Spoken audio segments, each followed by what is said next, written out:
Hello everyone, my name is Kirsten Carter. I'm with Purpose to Motivate. I'm a career coach and motivational speaker. And today we have with us Mrs. Jeanise Dumas. She recently launched her book, No Punks Allowed in Holy Matrimony. We are so excited to have you today to promote your book and also your business, Wifestyle Daily. So thank you. All right, so first of all, I'm going to go ahead and get into it. So tell us a little bit about yourself. Where are you from? And what makes Jeanise Jeanise? Okay, well, I'm Jeanise. I'm from Chicago, originally, born and raised. And I moved here to Atlanta in June of 2016 with my husband Earl and our two boys, Evan and Mari. Evan is 5 and Mari is 12. What makes Jeanise Dumas? Just my passion for marriage, family, and just the desire to see Black marriages flourish and thrive because, you know, the stereotype that Black marriages don't last. So I just wanted to prove, you know, that it does if you know, do the work. So that's what I did. Your company, Wifestyle Daily. Tell us a little bit more about that. Where did that name come from and what does it mean? Okay, Wifestyle Daily came to me last year. Well, I had already had like a planner of goals listed, things that I wanted to do, and the book was the first thing that I had listed, and then under the book was other things that I wanted to come after that. So I came up with the name Wifestyle Daily because I feel like as a wife, it's something you do every day. Right. It's not just something you pick up and you put it back down. No, it's literally a lifestyle, something that you gotta work at constantly. So I was just motivated to just start the company and just, you know, start my Instagram page so I can basically motivate wives every day with just advice, my perspective on marriage, just encouraging them to truly fight for their marriage. Right. So the name just came to me randomly. I don't even know. One day I was just trying to pick through names and it literally came to me, and so I was like, okay, it's something that you work at daily and it sounded good. So Right, absolutely. I mean, being a wife is more than just a title. It's definitely a lifestyle of being a wife. So I love that. So what inspired you to write a book on marriage? And what do you mean by no punks allowed in holy matrimony? So my inspiration for writing a book came because originally I felt like I wanted to go into becoming a counselor. Okay. And so I was like, yeah, I'm thinking about like counseling or life coach. Right. But school was not an option, going back to school. So I was like, okay, well, I'm always encouraging people. Like I've been told years before, you know, you're so encouraging, so inspiring. And it wasn't even just marriage, just in life general. Right. And so I'm like, how can I get my, you know, message out without having to go back through school to become an actual counselor? And the book came to me. Right. It's like, okay, I can encourage people through my writing. You know, I can motivate people through my writing. And so I started writing. Well, actually, I felt like I wanted to write maybe 4 or 5 years ago, but I really didn't know what I wanted to write about. Right. And so marriage came to me about 3 years ago, but I didn't really start writing until about 2 years ago. Started taking it serious. Right. Like I had a notebook where I started jotting down thoughts and ideas, but I didn't really start taking it serious until 2 years ago. And I literally started writing, and I just one day like, this is what I'm gonna do. This is what I want to do. This is the best way for me to get my message out without having to go back to school. Right. And so I started writing, and it's been a journey. It took me quite some time because I realized some things I hadn't gone through. So it's like, how can you tell somebody, help somebody without actually going through certain things? Right. And so that's what took me so long. So some days I just had to, you know, put the paper and pen down and just wait until, you know, other things happen, whatever, other inspiration. And so eventually it just all came together. Yeah. So Awesome. 2 years later. Now And we're then here. No Punks Allowed came from, Yeah. I literally, I get all these ideas driving in a car. So literally I was driving to work. I used to have like an hour commute to and from work. And like chapter names would come to me while I'm in the car. And literally the chapter came to me in the car.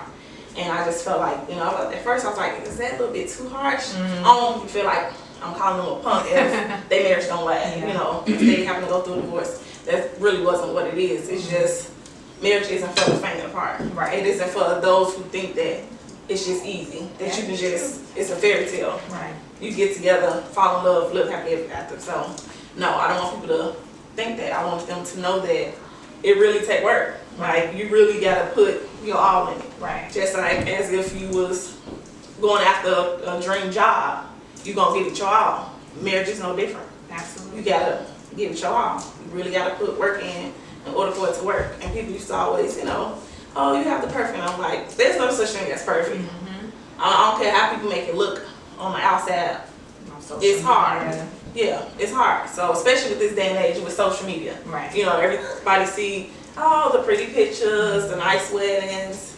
It's beyond that. It's much deeper than that. So I just really feel like, yeah, this is the perfect title. Like I said, it came to me literally driving in the car and I was like, okay, I'm gonna go with it, you know? So, wow. Stuck with me. Wow. And nothing, like no other name literally came to me. Yeah. So I was like, well, this is. You knew that was it. That was the one. And I mean, I've got confirmations too, because I've seen this other, like a year ago, this other pastor had a marriage conference. The name of his conference was Marriage Ain't for Punks. Oh, And I was like, wow. yeah, that's true. So, it just stuck with me, so. And that was like way after I got the name Right. of my book, so. It's an awesome title. I love the title. Growing up, did you envision yourself married and starting a business advocating for marriage and wives? And why does this mean so much to you? I know you've already kind of answered it, seeing black marriages thrive because of whatever stereotypes that might be out there, that there aren't a lot of black marriages that do survive long. But is this something you envision for yourself? And again, you can elaborate more on why it means so much to you. Yeah, so growing up, I always knew I wanted to be married. I can't even remember from when I was a little girl. And it's crazy because I didn't see it growing up. My mom never got married. She's still not married to this day. But I knew my mom's story didn't have to be my story. And I didn't even see it even in my family. I had one aunt who got married and one cousin who got married. But that was literally it. But like I said, I always knew that it was just something that I wanted. I wanted to be a wife and I wanted to be a mother. Since I was probably like 13 or 14, like I just knew it. And so when that time came, me and my husband, we sat down, we had a talk, and neither one of us believed in divorce. Like, it's not even on the table, it's not an option. Right. We're gonna go in all the way in. Divorce not an option, we just gonna figure it out. Yeah. No matter what comes our way. And we literally, like, it ain't been peaches and cream, but we literally You're figuring it out. been figuring it out, Yeah. one day at a time, and so it just means so much to me also because my boys, they watch us all the time. And so I know that I'm something that, potentially when they get older, they're gonna look for a wife and they're gonna look for the qualities in me. Right. Typically because girls look for their dads and their Right. husbands. And boys look, it's pretty much the same thing. Yeah. So it's like, let me show my kids that something different. Right.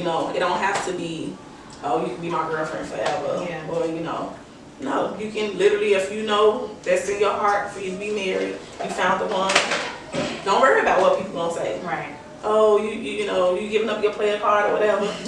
Whatever. You found the one, go for it. Right. But just be all in. Don't think that, oh, it's something that you can do and then tomorrow you can undo it. Right. No. If you're gonna go for it, be all in.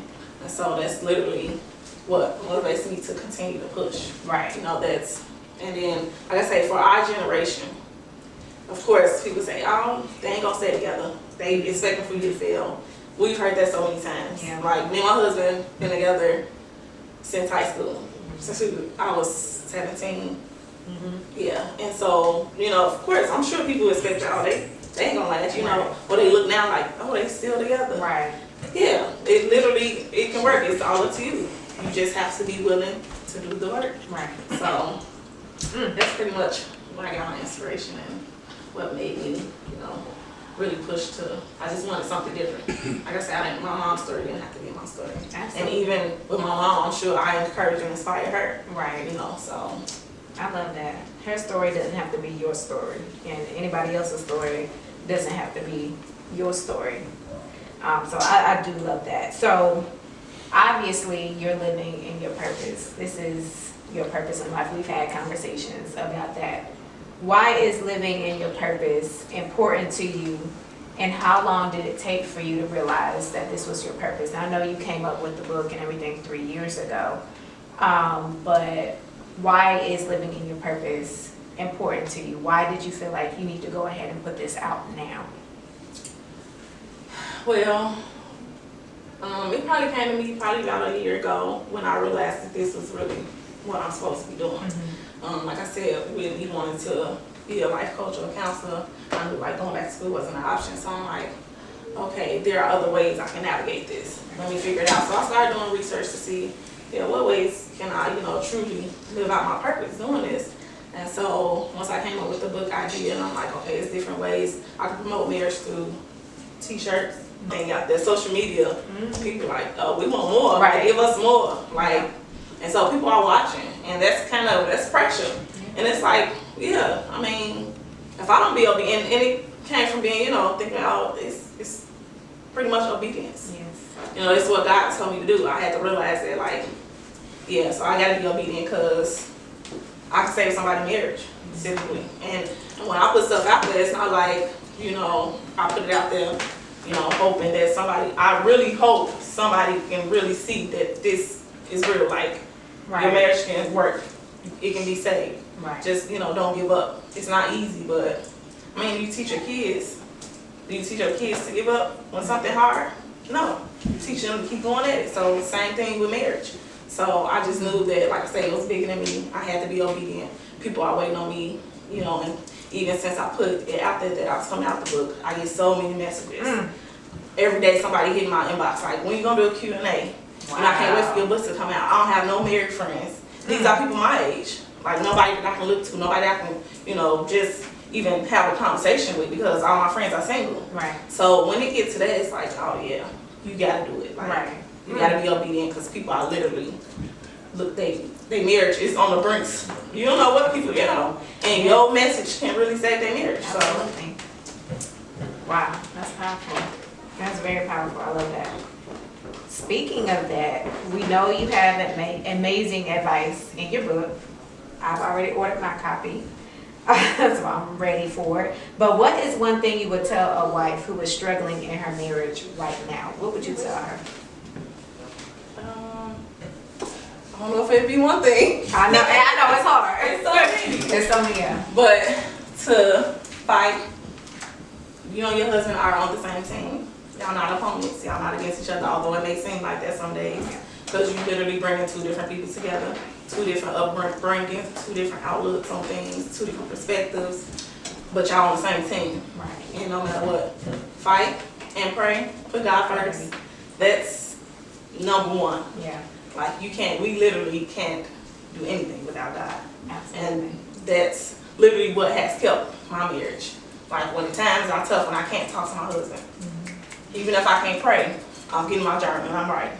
Because it was years that I couldn't verbally communicate with my husband. Yeah. It was like a text message, it was like a book. And I used to have to apologize, I'm sorry, but you gotta get it out, Yeah. And so, whatever it takes for you to get it done, and it's not about you. Don't, a lot of people have this selfish mentality, oh, he ain't gonna say he's sorry, I'm not apologizing. You can win people over with your canvas. A person can be mean to you only for so long. Yeah. If you constantly, whatever they do, you're gonna be nice, you're gonna kill them with kindness, they'll eventually break. So you gotta just, whatever it takes. Within reason, of course, respecting yourself. I'm not saying just take abuse or anything like that. There are, some grounds for some stuff are off limits, of course. But just fight. It's bigger than you. It's not, you can't be selfish, You just have to do what it takes to keep it together. Fight, pray, keep God first. Wow. And in your book, I know you talk about remembering your vows. Oh, yeah. Oh, that's those vows that you think is so sweet and pretty and cute, it sound good, we wrote our own vows. I'm like, oh, okay. Yeah, you're gonna need those. Put those away, because guess what? When that time comes, when you wanna cut them out, get those vows. I literally, like, keep that in the back of my head. Remember my vows. Because you didn't just vow your husband, you vowed to God. This is what I promised that I was gonna do. This is what I prayed for, this is what I asked for. Some people literally cry, blood, sweat, and tears to get married. And then when you get it, it's like, this what what I want. This is what you asked for. So it's gonna take work. So yeah, remember those vows, because when the going gets tough, you gonna need those. Stuff gets going. You gonna need them, for real. Well, you already said, you know, what is the importance of keeping God first in your marriage? You've already talked about that. But also your business and career, because that's obviously what you're doing right now. Yeah, like I said, literally, we couldn't do nothing without God. So every step of the way, like even to the littlest decision, if I get to the point where like, Lord, I don't even know what I should even cook for dinner today, or what should I even, you know, say to my husband. Some days you get up, you're in a bad mood for whatever reason, and you don't even want to say good morning. So it's literally like, sometimes you just have to, God, what should I say? God, what should I do? So I take that through everything. My business decisions, everything. Business decisions, what should I do? You know, with this, should I have a book launch? Should I even announce that I'm having creating a book? Should I go into business? What should I do for my business? And how, literally, it's nothing too simple. You might think it's kind of crazy. Pray, ask God what you, literally. It's that simple. What should, you want to be direct, you want to have the, and oftentimes you may not feel like you're getting the right answers, or you may not be going in the right direction, because honestly, if it was up to me, in my own right, I probably wouldn't publish my book this year. I would have put it out for another year or whatever. But because I prayed to God, like, this is the time, you just, you get signs, He talks to you. And so, literally, it's important to consult God before you make any decisions, regarding your marriage, your business. Because maybe that ain't what you're supposed to be doing. You may think business is what, years ago, actually, honestly, probably a couple years ago, I bought this to my cousin. She's one of my married cousins. She's like, well, marriage is hard. Yeah. She like, it's hard to even talk about, because people are sensitive about that marriage. So you be sure that that's something you want to do. This was literally 2 years ago. So had I did that 2 years ago, I probably wouldn't have been ready. I probably wouldn't have had the courage that I have now. I probably wouldn't have had the wisdom. Right. And I don't even really look at it as giving people advice. It's just my perspective. Right. Because I don't even want to say I advise you to do this or you should do that, because what worked for me may not work for you. Right. I can only tell you what I've done. Right. What has worked for me or what didn't work for me. Right. It's literally my perspective. So, yeah. But even with that, I had to ask God, like even writing my whole book, it was times I had writer's block, or I felt like I had writer's block. I was being a procrastinator, because that's my problem. But I literally had to pray and ask God, what should I do now? Because I'm stuck on this chapter. My last chapter was divorce chapter, and I was stuck on that for so long. Yeah. I literally had to pray, because I'm like, well, I took divorce off the table, so how can I advise somebody about divorce? Right. So I literally had to pray. I had to change my scenery. I had to go right at the park. I had to go right in Starbucks. Right. I had to go, change my scenery to, literally bring my thoughts together or whatever. So, yeah, it's very important to keep God first in all that you do. Absolutely. I love that, because you, like you said, you could have stayed in your head and you might not have finished the book. You probably wouldn't have finished the book. I wouldn't have. And you wouldn't be where you are now. No. So, I struggle. The mind is, it's powerful. It's that self-doubt kick in, and you're just like, am I worthy? Am I good enough? How would they, what would they say? What would they think? Well, I mean, because I really was transparent in my book. Yeah. Like, real transparent. So it's like, what are people gonna think? People that never knew this side of me, or heard this story. They gonna judge me. Right. But the truth of the matter is, they gonna judge you anyway. Exactly. So it's like, you might as well put it out there and let them know that this is real life. Exactly. Like, this really happened. People don't show you the ugly side. Right. They just show you the pretty, side. Right. So we need to see all sides. Yeah. All right. Well, last question. We want to know,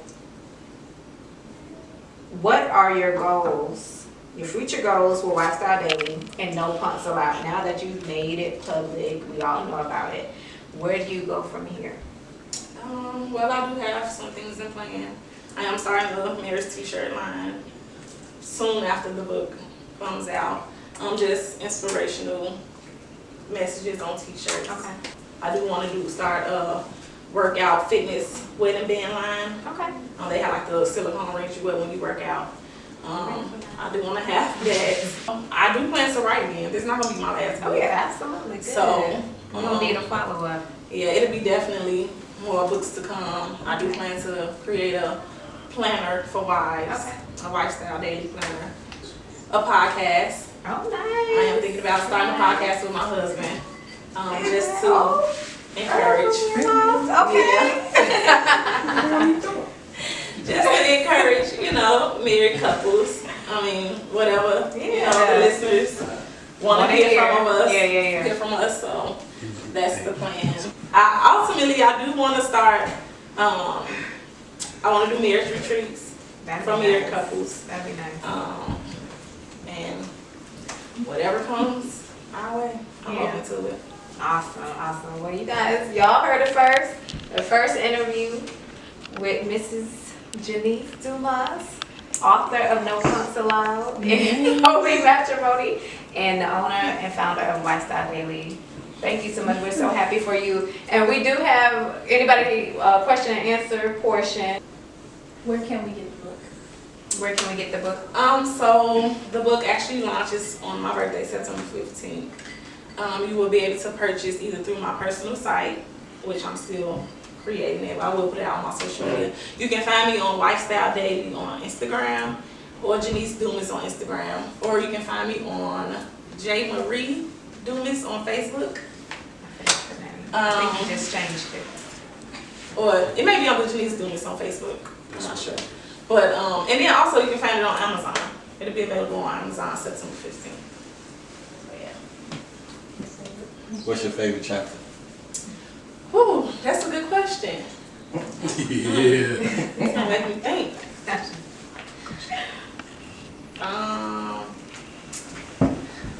favorite chapter. I have 9 chapters in the book. I believe it's about 9 chapters in the book. I would say my favorite chapter is probably nagging wife versus praying wife. Although my mom didn't get married, she had a significant other that we lived with growing up. And boy, was she a nag. I might get in trouble for this. But hey, it's my reality. But my mom, she really gave me experience of what not to do. So, it's different perspectives. People say, oh, well, I grew up in a household and, my mom wants to be just like my mom. They also can teach you what not to be, Exactly. And so, I agree. that chapter, I really dug deep in that chapter but also, I had to also give my mom a little grace too, because my mom is one of 14 kids. And my mom helped my grandmother raise, as she got older, because she's one of the oldest, she's like the 3rd child, I think. So she had to help raise her siblings, and then she had to help raise her nephews. And so my mom, she went through a lot. So by the time she became a mother, she probably was just burnt out, So it was like, sit down, what you do, it was always something, And so that really taught me, like, you can't really make somebody do something. You can't, I don't care how much you try to drill it in their head, you have to allow people to be who they are and do things when they're ready to do them, even if you tell them throw out the garbage 10 times. If you get to that point, go throw it out yourself. So don't nag about it, And so that chapter, that probably would, I don't know if it would be my favorite, but that was a good chapter because I figured, I feel like you get much more done when you quiet. Pray about it. It can be simple things, oh, my husband ain't doing this. Don't nag him about it. Just pray, and believe it or not, your little prayers, they make a difference. It changes things. So that probably would be Praying my favorite wife. chapter. Yeah. Praying wife. You'll get better results, I'm telling you. That's true. Take it to the Lord. Mari? What was the hardest chapter to write? Whew. Yeah. That's a good question too. Yeah. The sex chapter will probably be the hardest chapter. You got a sex chapter in there? Go upstairs. Yeah. Sex I chapter. have a chapter titled "Let's Talk About Sex." And Go up there. You don't need it probably would have been the hardest chapter to talk about because I did uncover, I was transparent, like I said before, I was transparent about it. And I did research about it. People think sex is so important in marriage. It's like the main thing. It's not. I mean, it's important. Don't get me wrong. But it's not as Sure, you better. it's not as You big as show. people make it, It's not the You big sure be picture. mad when you Right. don't get yours. But yeah, that was the hardest chapter for me because I really had to dig deep. I had to, really understand, why some things are hard, even in conversation. You may think, oh, you get in the bedroom, no. Because sometimes things happen. Unfortunate circumstances, some people you may not be happy, you may not be satisfied. That's a conversation you gotta have. Instead of getting an attitude thinking, oh, he should know. Then I have to realize men are not man readers. We may think, oh, women and men are totally different in how they think. So it's like, Speak up. you gotta speak up, you gotta communicate. If it's something that's going wrong, talk about it. If it's something that's going right, talk about it. That boosts their self-esteem, So, Even if it's in the bedroom. even if it's in the bedroom. So, What you saying? that would probably be my most difficult chapter, so. Yeah. Okay, last question from Mari. How do you plan for your children to inspire through this book? Well, my children was one of the biggest, the most motivating forces behind this book. Because, like I say, I know that what I'm doing, the life that I'm living, is bigger than me. One day I'm going to be gone. And I want my legacy to be able to say, oh, if nothing else, this is what she stood for. She stood for marriage. She was adamant about it. She was passionate about it. And so I want that to continue on with them. I want them to know that. And not be afraid. Just because they're boys, you can stand for marriage. It ain't lame to be a married man. And I want them to have that attitude when they, get older. To be able to change the narrative in a way their generation think. Because they mean, oh, you look lame. You got one girl, you don't be with one. It's okay. So I want to be able to encourage them and let them know and see that it's okay to be in a monogamous relationship. You don't have to be out here just wilding out, doing crazy stuff that you won't have to pay for later. Because it's one way or another. So, yeah, that's definitely, my kids were one of my biggest motivations. Absolutely. And them seeing, like you said before, seeing their mom live out her dream and her purpose, and God blessing you because of that, because of being obedient. Yes, and listening absolutely. to what He has told you to do. And later on, whenever they come to that conclusion, they will be able to follow in your footsteps and go after what it is God has laid on their heart to do. That's true. And even if it's not marriage, if it's another avenue, I support it. As long as it's positive and you're doing what you're passionate about to help somebody else, go for it. But yeah,